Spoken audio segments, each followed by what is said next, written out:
High বন্ধুরা, তোমরা সবাই কেমন আছো? আশা করি ভালোই আছো। তোমাদের জন্য নিয়ে এসেছি আজকের রেসিপি বেগুন দিয়ে মাছের তেল ভাজা। প্লিজ পুরো ভিডিওটি দেখো, কেউ স্কিপ টেনে চলে যেও না। আশা করি তোমাদের ভালো লাগবে। তো চলো দেখে নিই রেসিপিটা আমি কিভাবে বানাচ্ছি।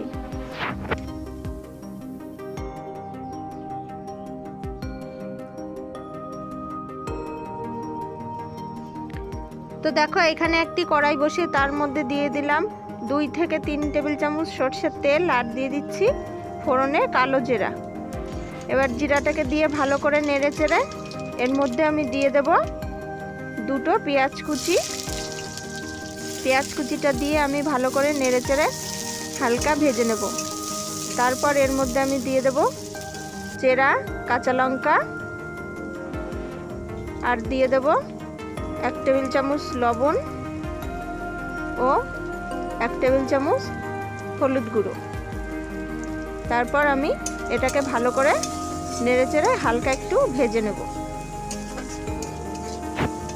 পেঁয়াজটা হালকা লালচে ভাজা হয়ে গেলে এর মধ্যে আমি দিয়ে দেব কাতলা মাছের তেল।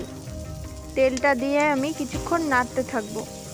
এর মধ্যে থেকে অনেকটাই তেল বেরোবে, তাই আমি পুরো বেগুনটা এই তেলটাতেই ভাজবো, আর তেল দেওয়ার দরকার নেই। তো কিছুক্ষণ ভাজার পরে দেখবে অনেকটাই তেল ছেড়ে দিয়েছে। তো দেখো, অনেকটাই তেল ছেড়ে দিয়েছে। এরপর এর মধ্যে কেটে ধুয়ে রাখা টুকরো করা বেগুনগুলো দিয়ে দেব। বেগুনটা দেওয়া হয়ে গেছে। এটা আমি 2 মিনিট ধরে নেড়ে এরকম করে ভেজে নেব। তারপর এর মধ্যে দিয়ে দেব 1/2 চা চামচ লঙ্কার গুঁড়ো।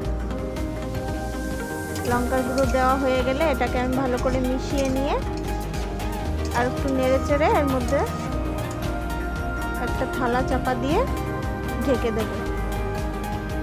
ঢেকে আমি আরও 2-3 মিনিট রান্না করে নেব।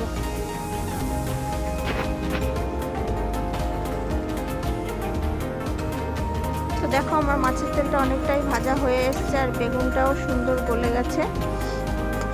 আরও কিছুক্ষণ আমি একটু নেড়ে চেড়ে এবার এটাকে নামিয়ে নেব।